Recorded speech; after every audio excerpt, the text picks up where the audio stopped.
Okay, let's unpack this. There's this big ambition floating around. Europe becoming the place globally for startups. Not just having them, but being the best place to start and really scale them. Right. And it's more than just, cool tech companies. It's about competitiveness, productivity, really Europe's whole economic future. Absolutely. It's about leading in those technologies that are going to shape everything in the coming decades. Exactly. And recognizing that startups, especially these deep tech ones, they're not just small businesses. They're potential engines for huge innovation. Strategic assets, really. And the basis for our deep dive today is this major new communication that's just come out from the European Commission. It's their fresh EU startup and scale-up strategy. Yeah, this document really lays out how the Commission sees things. Good, the bad, what's working, what the roadblocks are, and crucially, their plan to actually change the picture. So our mission today is pretty clear. We want to cut through the policy jargon, understand their diagnosis, get a handle on the vision, and really pull out the key things for you, the listener. What does it all mean practically? If you're a founder, maybe an investor, or even just someone interested in where Europe fits in the global tech scene. Exactly. Getting to the heart of what the EU is trying to do, and importantly, how. So let's kick off with a starting point. Because, as you said, it's not like Europe's starting from zero here. There's a pretty decent foundation, wouldn't you say? Oh, absolutely. The strategy itself points this out. You've got a highly skilled workforce that's huge, a stable regulatory environment, broadly speaking, and that massive single market, 450 million people. Huge potential. And leadership and research, too. Plus, we are seeing more tech startups. The Commission says Europe launches more startups each year than the U.S. now. Yeah, and a fourfold increase in early-stage companies since 2015. So there is momentum, real growth happening on the ground.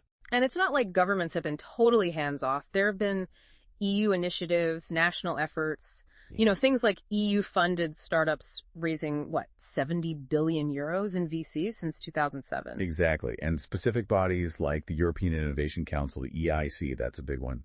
Think of it as the EU's deep tech venture arm. It's got a serious budget, like 10.1 billion euros.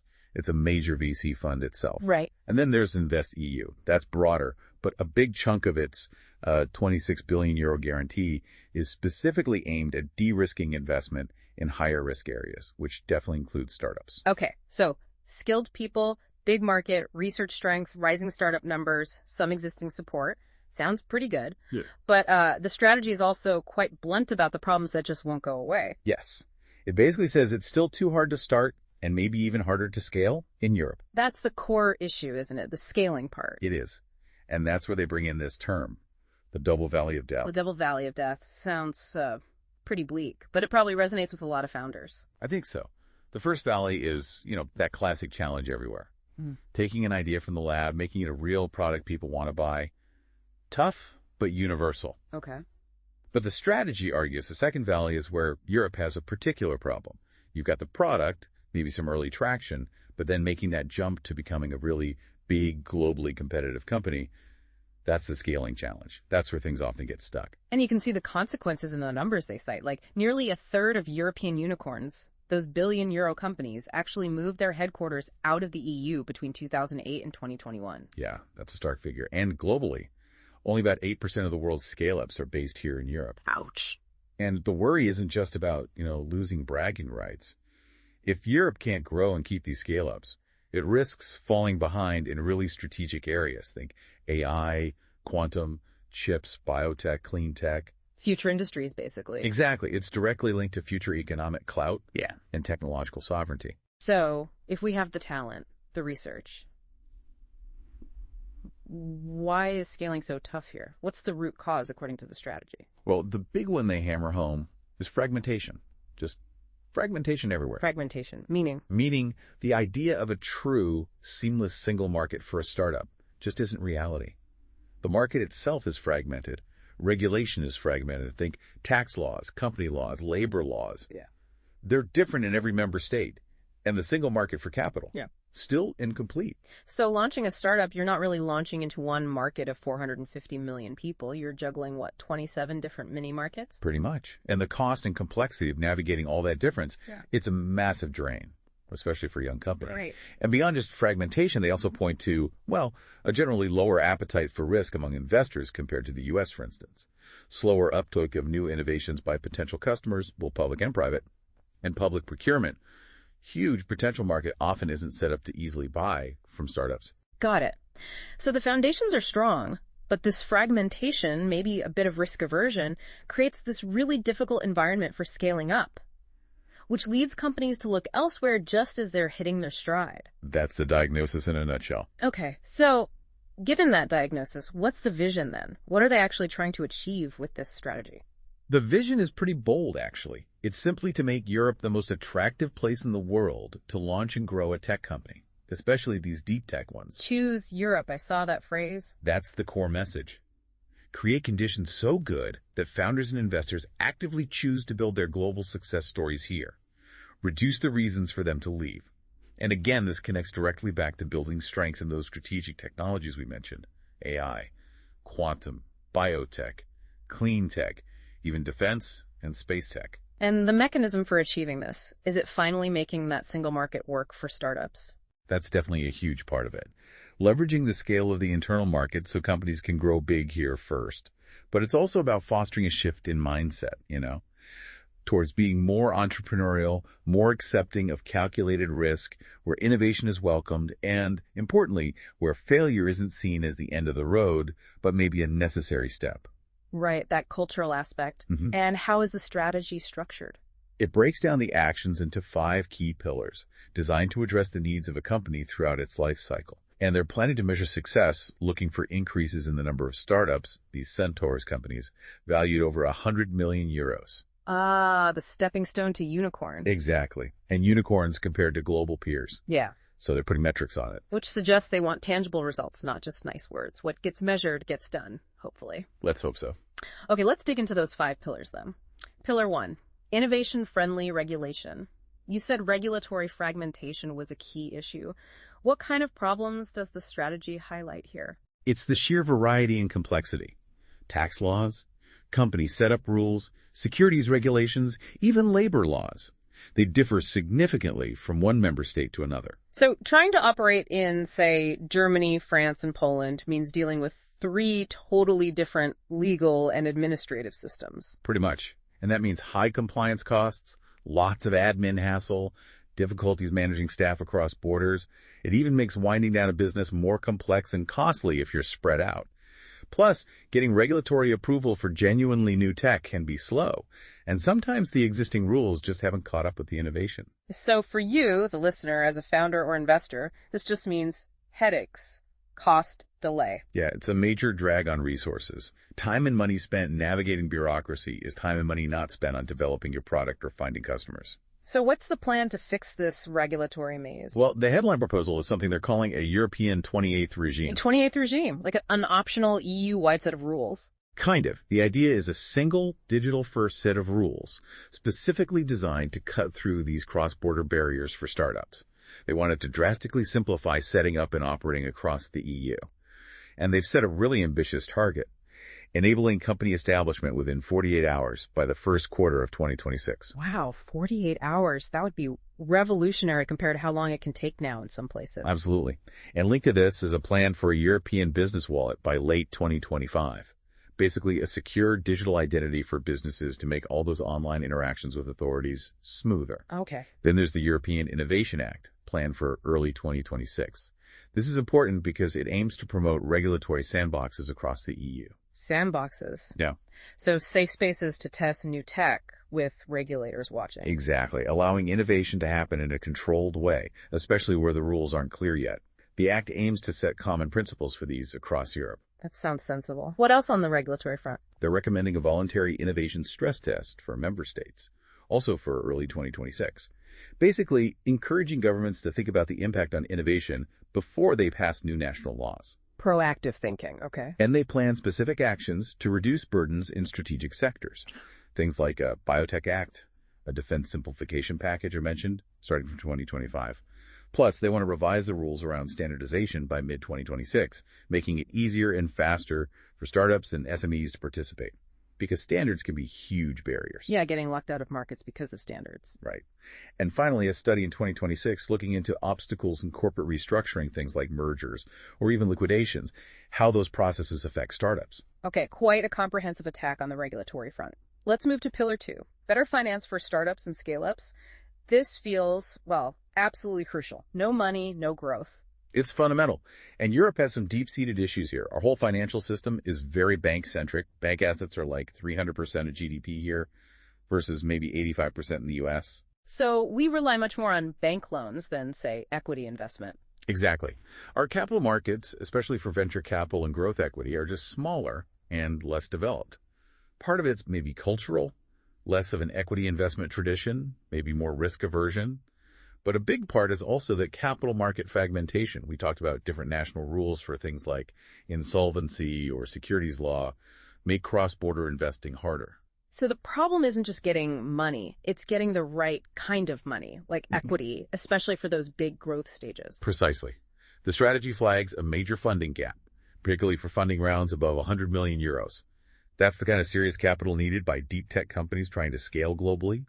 And even investment within the EU, crossing borders, is lower than you'd expect. Are there other specific finance challenges they highlight? Oh, yes. A really stark one is the gender funding gap. The strategy notes that all women founding teams get only about 3% of tech startup funding. 3%, that's incredibly low. It's shocking. It points to a huge systemic bias. Another big issue is the role of institutional investors, think pension funds, insurance companies. In the U.S., they're major players in VC. Here, they accounted for only 7% of VC funding between 2013 and 2023. That's a massive pool of patient, long-term capital that's largely sitting on the sidelines when it comes to startups. Wow. So we're missing out on that big institutional firepower. We are. Another practical problem is using intangible assets like patents, IP, as collateral for loans. It's hard because there aren't agreed standards for valuing IP, and traditional lenders are wary. Right. Hard to put a number on it they trust. Then there's the perceived complexity and burden of things like foreign direct investment screening rules at the national level and EU state aid rules. They can sometimes deter investors or make support difficult. And what about the end of the journey for investors? Getting their money back out? Exits? That's a really critical point. The IPO market in Europe is smaller, fewer listings compared to the US. And when startups do get acquired, over 60% of the time it's by a non-EU company. So US or Asian companies are buying up European successes? Often, yes. And if investors see the most likely exit is selling to a foreign buyer, rather than a big European IPO or acquisition by a European giant, it affects how they view the investment in the first place. It can limit the potential upside and maybe makes them more cautious. Okay, so this whole finance landscape, fragmented, bank-heavy, missing institutional investors, tricky IP, limited exits. Why does this matter so much to you, the listener, trying to build or back a company here? Because funding is oxygen. If you can't get enough of it at the right time from investors who understand your needs, your growth stalls. If the system makes it hard to raise money across borders, if it undervalues your IP, if it doesn't have those big pension funds involved, if the exit routes aren't attractive, it severely limits your potential. It might even force you to relocate to find the capital you need. Right, you end up having to go where the money is. So what's the strategy proposing to do about all this? Well, first, they want to expand and simplify the EIC, that Innovation Council. More focus on challenge-driven funding, maybe more like the U.S. ARPA model, funding ambitious high-risk projects and stages. That's starting in 2025. Okay, sharpening the EIC's focus. Then a big new proposal for 2026, the Scaleup Europe Fund. This sounds like it aims to be a market-based fund, co-financed with private money, specifically targeting that deep tech scale-up gap, those rounds above 100 million euros. So trying to create a dedicated European vehicle for those really big, crucial growth rounds. That seems to be the goal. They're also launching something called the European Innovation Investment Pact in 2026. This involves working with those big institutional investors, pension funds and the like, to encourage them to voluntarily commit more capital to European VC, funds of funds, or directly into scale-ups. Trying to unlock that institutional money. Exactly. There are also plans for specific instruments to support security and defense startups, also for 2026. And the issue with using IP as collateral. They aim to develop a framework for IP valuation by mid-2027 to try and make IP-backed financing more common and easier. Support for business angels is also planned for 2026, recognizing their vital role in early-stage funding. Good. Angels are crucial. And they're going to review the state aid definition of an undertaking in difficulty starting mid-2025. This is quite technical but important. The current definition can sometimes prevent state support going to startups because, well, startups often look like they're in difficulty on paper, even if they're promising. A revised definition could allow for more targeted support without breaking aid rules. Ah, I see. It's about recognizing the unique financial profile of a startup. Precisely. They're also looking at merger guidelines by 2027 to make sure they properly consider the impact on innovation competition, not just current market shares. Could a merger kill off future rivals? It's an interesting angle. And finally, to better connect the ecosystem, they're setting up a European corporate network in 2026. The idea is to bring together large companies, corporate VCs, big buyers, and encourage them to work more with, invest in, and buy from European startups. This all ties into the wider push for a capital markets union, or savings and investment union as they now call it. Okay, a multi-pronged attack on the funding challenge. Pillar 3 then. Fast market uptake and expansion. Because having a great product and funding isn't enough, right? You need customers. Absolutely. And here the strategy points to a problem with getting research out of the lab and into the market. Apparently, only about a third of university patents get commercially exploited outside of a few top innovation hubs. So lots of great ideas just sitting on shelves in universities. Potentially, yes. Part of it is maybe the lack of a real pro-innovation mindset or incentives within some academic institutions. Researchers are often rewarded for publications, not necessarily for commercializing their work. Right. The publish or perish culture doesn't always align with patent and profit. Exactly. And the actual structures for creating spin-off companies from universities, the legal frameworks, financial setups, they vary hugely across Europe, making it hard to replicate successful models. And on the customer side, getting those first crucial sales. That's another big hurdle. Both public sector buyers and large corporations tend to be risk-averse. They often prefer sticking with established, known suppliers rather than taking a chance on a new, innovative startup, even if the product might be better. So startups get locked out of potentially huge contracts. Yeah, very often, yes. Which makes it incredibly hard for them to get that validation, the revenue, the track record they need to grow. So why does this matter to you, the listener? Why is market uptake so critical? Well, if you've built something innovative, you need those early adopters, those first big customers. They prove your concept, provide feedback, generate revenue. Public procurement alone is a massive multi-trillion euro market. If that's effectively closed off, you're missing a huge opportunity. And if universities aren't effectively spinning out research, the pipeline of future innovative companies slows down. Okay, makes sense. What actions are proposed here? A flagship initiative planned for 2026 is called the Lab to Unicorn Initiative. Lab to Unicorn? Catchy. It is. The aim is squarely on accelerating that research commercialization. It involves things like supporting networks that connect universities and businesses, developing blueprints for handling academic IP licensing and equity stakes and spin-offs, and actively supporting technology transfer offices and even venture builders within universities. Venture builders? Like having teams inside the university whose job it is to build companies around the research. That kind of model, yes. Building the company with the researchers. They'll also provide guidance on state aid rules to make it clear how universities can structure these IP deals without falling foul of the rules. And tackling the procurement problem, getting governments and big companies to actually buy from startups. Yes. Several measures planned for 2025-2026 aim to make public procurement more pro-innovation. This could mean simplifying procedures for startups, maybe discouraging overly specific tenders that only incumbents can fulfill, pushing for better IP clauses in contracts that don't take everything from the startup. Right. Potentially even exploring some kind of EU preference in sensitive areas like defense and security procurement, and creating fast-track procedures specifically for buying R&D services. So really trying to nudge these huge buyers towards innovation. Exactly. And also incentivizing private companies to do the same, buy more from innovative startups. These efforts would be backed up by monitoring how well it's working and potentially funding for joint procurement projects where multiple public bodies team up to buy innovative solutions. Okay, Pillar 4. Support for the best talent in Europe. Regulation, finance, customers. None of it matters without the right people. Couldn't agree more. And Europe is facing fierce global competition for tech talent. But even once you find talented people within Europe, moving them around isn't always easy. Obstacles like Recognizing professional qualifications across borders can still be a pain. And the tax and social security rules, especially for people working remotely for a company in another EU country, that could get really complicated really fast. Yeah, I can imagine hiring someone in another country or having an employee relocate sounds like an administrative nightmare, potentially. It often is. Then there's the persistent issue of diversity. Significant underrepresentation of women in tech, and limited diversity overall. Startups also find it hard to match the salaries and traditional benefits offered by big corporations. Which is where things like stock options come in. Exactly. But employee stock options, or ESOs, are another headache. The rules, and especially the tax treatment of ESOs, vary wildly across the EU. That makes it really hard for startups to offer attractive, consistent equity packages to attract and keep key people. Harmonizing ESO rules, Yeah. that feels like something the startup world has been crying out for. It would be a huge deal for competing for talent. It really would. The strategy also mentions an entrepreneurial education gap. Less than half of students get relevant exposure, and academic career paths often still prioritize publications over commercialization efforts.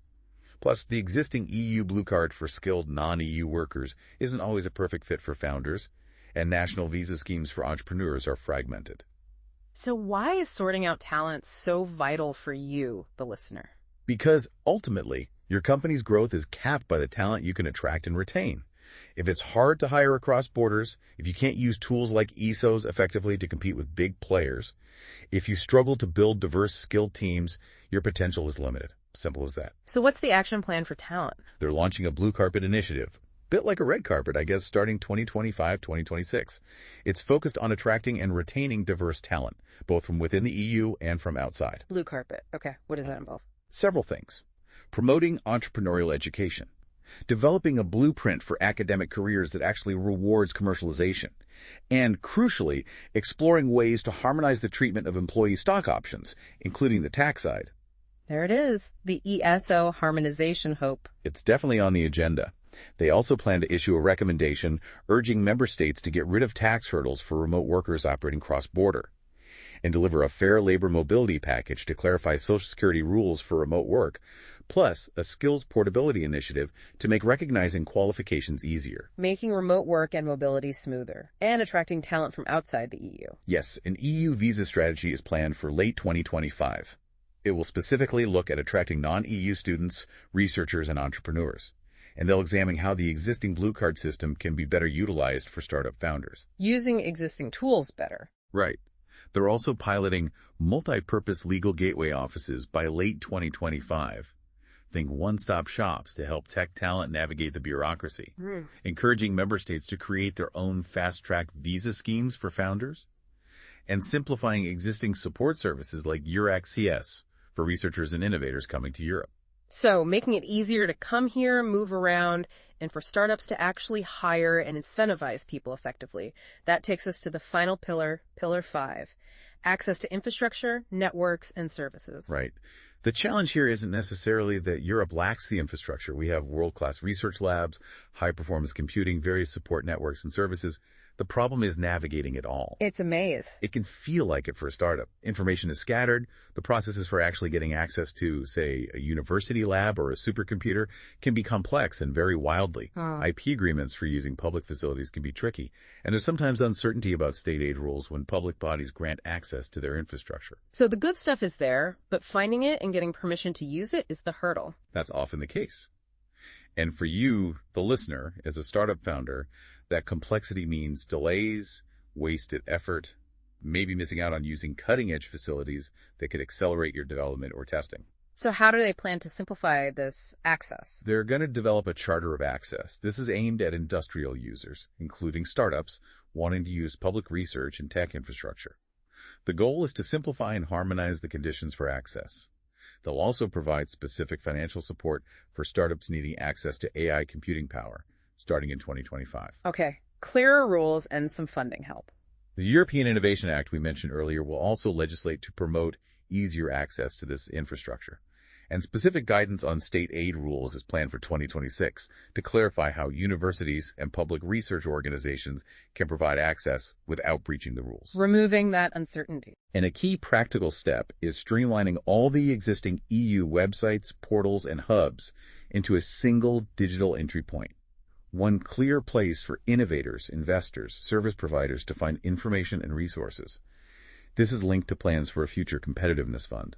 A single front door. That sounds helpful. Okay, so those are the 5 pillars: regulation, finance, market uptake, talent, and infrastructure.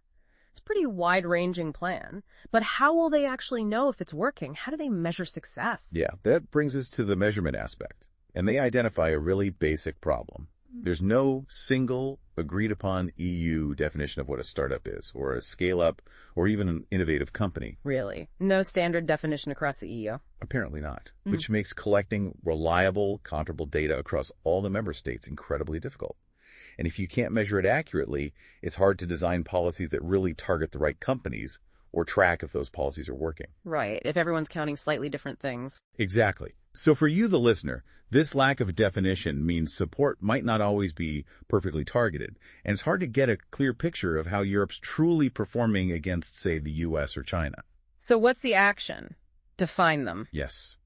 By early 2026, the Commission plans to propose EU-wide definitions for startups, scale-ups, and innovative companies. And once they have definitions, they'll use them to set up a European startup and scale-up scoreboard, starting from 2026.